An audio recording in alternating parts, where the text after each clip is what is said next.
Buenas tardes. Bienvenidos a la clase de retroalimentación de filosofía. Soy la profesora Paula Ábalos Vergara y en esta oportunidad vamos a revisar las guías número 1 y número 2 de filosofía. En la guía número 1, las principales dificultades que presentaron los estudiantes fueron las relacionadas con la pregunta número 4 de desarrollo. En esta pregunta se hacían en realidad dos interrogantes. ¿Quiénes son los caminantes y con qué finalidad se mencionan en este estudio? La segunda parte de esta pregunta no fue respondida en su mayoría de manera satisfactoria, que era la profundización de lo primero. Se necesitaba hacer una comparación y los estudiantes se quedaron simplemente en la identificación de este grupo de personas. Las preguntas 7, 8 y 9 de desarrollo, que eran estrictamente de formulación personal, también no logró los aprendizajes esperados. La evaluación se evalúa de acuerdo a rúbricas que venían en las guías expuestas y socializadas. Y el puntaje máximo era de 50 puntos. La actividad de esta guía era un análisis de video. Se llamaba El secreto de la montaña y era un reportaje o mini documental. Aquí la idea era establecer un paralelo entre la labor del investigador y la del filósofo. En la guía número 2, la principal dificultad fue la pregunta de desarrollo. La evaluación también, al igual que la guía anterior, era de acuerdo a rúbricas y el puntaje máximo era de 50 puntos. En esta oportunidad la actividad era un análisis de texto de un filósofo llamado Jorge Eduardo Rivera y el texto era de sombras y nostalgias. En esa pequeña obra, se analizaba la situación del filósofo en cuanto a su situación original, a la pregunta y la experiencia. Era un ejercicio de completación y uno de desarrollo.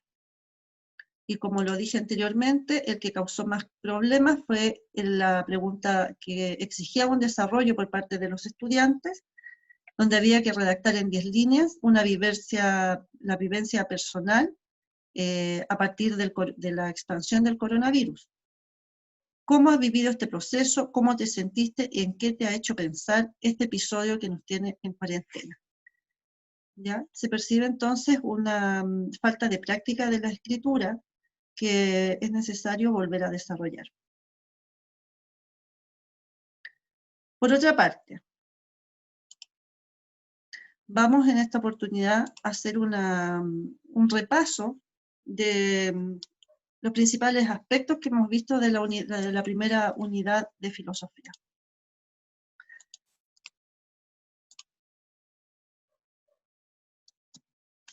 En esta primera unidad, que se llama ¿Qué es la filosofía?, ya los objetivos en ambas guías, la 1 y la 2, es describir las características del quehacer filosófico, considerando el problema de su origen y sentido, e identificando algunas de sus grandes preguntas y temas.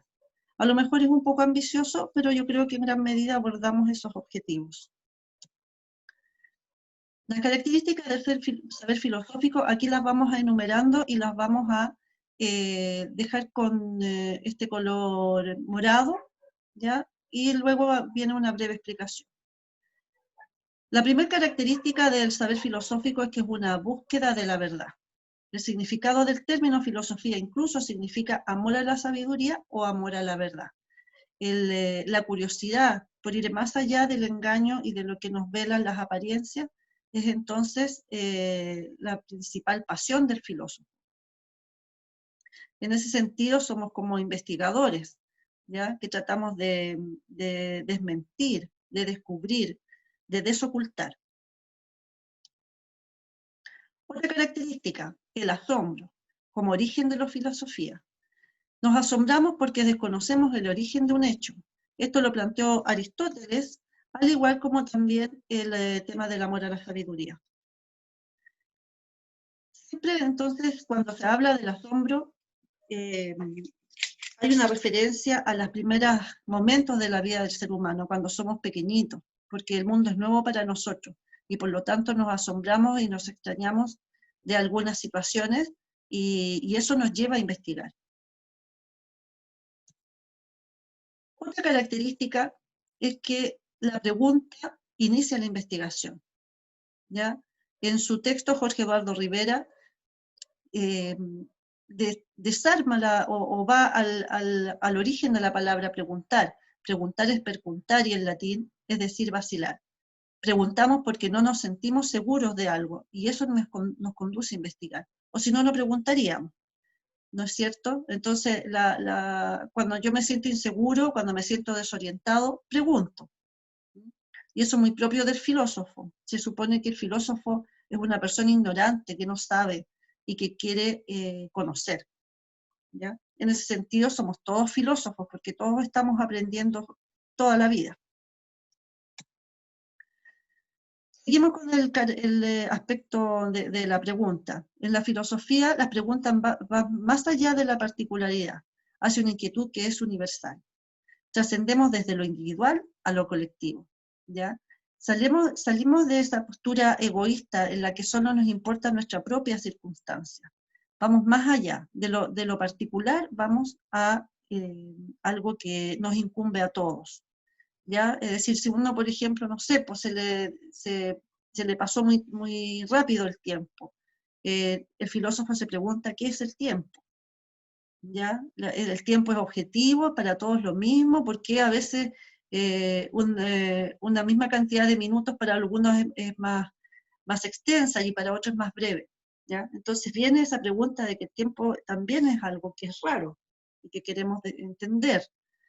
Las preguntas filosóficas se repiten a lo largo del tiempo y del espacio. Eso es muy importante también de la pregunta porque nos lleva a lo siguiente, a las preguntas trascendentales, que se dan en todo tiempo y lugar. Es decir, las mismas preguntas se han repetido durante toda la historia y a través de las respuestas de estas preguntas se han descubierto distintas cosas y y se va acumulando conocimiento y avanza la ciencia, pero no están cerradas, ¿ya? Siguen abiertas porque la característica de la pregunta en filosofía es que es abierta, ¿ya? No como 2 más 2, 4 o la raíz cuadrada del 9 es 3, que es una respuesta cerrada. Y eso no lo va a cambiar nadie. Filosofía, de acuerdo al momento que estamos viviendo, van a ser las respuestas que se vayan dando a las mismas preguntas. Por ejemplo, ¿existe Dios? Esta es una pregunta que nos va a acompañar seguramente hasta que termine la humanidad, si es que tiene fin. ¿Qué es el tiempo? ¿La belleza es objetiva? ¿La belleza, la justicia, la verdad? Todos esos valores. ¿Estamos solos en el universo? ¿Cuál es el sentido de la vida humana? ¿Qué es la nada? ¿El ser humano es perverso por naturaleza? ¿Ya? Son preguntas que yo creo que ustedes también se han hecho muchas veces y otras más, y que van más allá de la particular situación en la que estemos. Es decir, la particular situación en la que estamos es la que nos lleva a esas preguntas.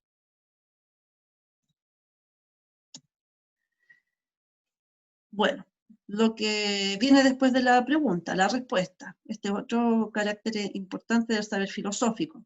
Existe una pluralidad de respuestas frente a la misma pregunta, ¿ya? En la historia de la filosofía las preguntas se han mantenido por siglos, pero las respuestas son múltiples, incluso contradictorias entre sí. Aquí tenemos una imagen de un hemiciclo, un debate que puede ser acalorado, ¿ya? Donde entonces tenemos distintas visiones frente a los mismos problemas. Y así ha sido a lo largo de toda la historia. Y todas esas respuestas pueden ser válidas y legítimas y verdaderas, siempre que se mantengan con coherencia, con lógica, que viene también, esto se desglosa de lo anterior. La lógica es una herramienta que sirve para garantizar la coherencia de las respuestas y fundamentaciones que desarrollamos, ¿ya? Es decir, tienen un método, digamos. Esa es la lógica, la que nos da la validez interna de un argumento o razonamiento. Porque nosotros podemos pensar muchas cosas, pero si no las sabemos pensar y no les damos una buena estructura, no van a tener validez, no van a ser consistentes y no vamos a poder defender nuestras ideas. ¿Ya? Bueno, la lógica también es un método, y nosotros en toda ciencia y arte y en filosofía, en todas las interpretaciones de la realidad, necesitamos un método para hacerlo bien. ¿Ya? Y aquí tenemos distintos métodos que utiliza la filosofía, también la ciencia, el análisis, la síntesis, deducción, inducción, empírico, y muchos más, que vamos a ir viendo a medida que pasen las clases, o algunos más que otros. Otra característica propia del pensar filosófico es que la filosofía no parte de la pura especulación, sino que de la experiencia. ¿Ya? En el texto, la guía número 2, aparecen dos ejemplos, René Descartes y Søren Kierkegaard, quienes a partir de experiencias bien particulares iniciaron su reflexión acerca de distintas obras o sistemas. René Descartes estaba resfriado con algunas alucinaciones por la fiebre, y ahí aparece, en todo ese malestar, aparece la respuesta a una pregunta que se había hecho durante mucho tiempo. Y Søren Kierkegaard, a partir de una depresión, se puede decir, porque estuvo bastante tocado por una decepción amorosa, inicia una reflexión que luego va a dar luces al existencialismo contemporáneo. Kierkegaard era del siglo XVIII, así que 1800, del siglo XIX. Así que fue un antecesor de una dirección filosófica sin saber que lo era. ¿Ya? O sea, mucho después de que él murió, se inicia el existencialismo, a partir justamente de esta decepción amorosa. ¿Ya?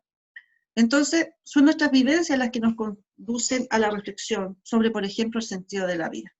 ¿Ya? Cosas que son obvias, como aparece en el texto de Jorge Eduardo Rivera, cosas que para nosotros a lo mejor nunca nos habíamos detenido en ella, pero que de repente se vuelven problemas, se nos hace un problema, se nos ponen como un objeto y lo empezamos a estudiar. ¿No? Pero que siempre para nosotros habían sido ya cotidianas. Bueno, esas son algunas de las características del saber filosófico. Hay otras más, pero estamos tratando de sintetizar. Aquí hay una actividad que me gustaría que ustedes revisaran, porque yo les voy a mandar entonces el link de esta presentación. Seguidamente de cada pregunta, en la siguiente diapositiva aparecen las respuestas a las preguntas, para que ustedes mismos se midan acerca de cómo estuvo su atención en esta presentación que les acabo de dar. Así que espero que les vaya bien y muchas gracias por su atención. Será para una próxima oportunidad. Ya, ahora sí.